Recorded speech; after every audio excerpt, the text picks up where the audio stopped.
ময়মনসিংহের গৌরীপুর উপজেলার মাওহা ইউনিয়নের বীর আহমদপুর গ্রামের সুরজানের মেয়ে 4 সন্তানের জননী শাহিদা আক্তার গত সোমবার বিকেলে স্ত্রীর স্বীকৃতির দাবিতে বীর আহমদপুর গ্রামের আব্দুর রহমানের ছেলে আঞ্জু মিয়ার বাড়িতে অবস্থান নিয়েছেন। শাহিদার বাবা সুরজ আলী জানান, আমি একজন দিনমজুর, আমার কোনো জায়গা জমি নেই। স্ত্রী সন্তান নিয়ে সরকারি আশ্রয়ন প্রকল্পের ঘরে থাকি। আমার মেয়েটার সুখের সংসার ছিল। আগের স্বামীকে নিয়ে কাছারি বাজারে চা বিক্রি করে 4টা সন্তান নিয়ে সুখেই চলত তার সংসার। পরে এই মেয়েকে টাকার লোভ দেখিয়ে বিয়ে করেছে আঞ্জু মিয়া। এখন আমার মেয়েটাকে বাড়িতে নেয় না সে।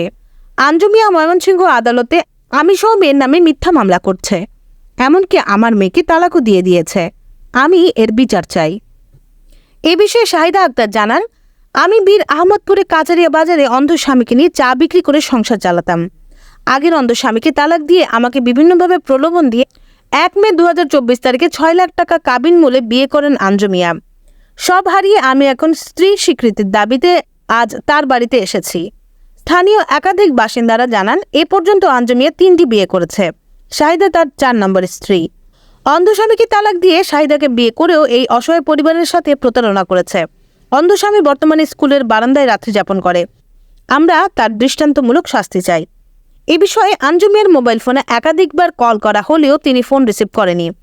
এ বিষয়ে গৌরীপুর থানার ওসি সুমন চন্দ্র রায় বলেন, এই ঘটনার অভিযোগ পেলে আইনানুগ ব্যবস্থা গ্রহণ করব।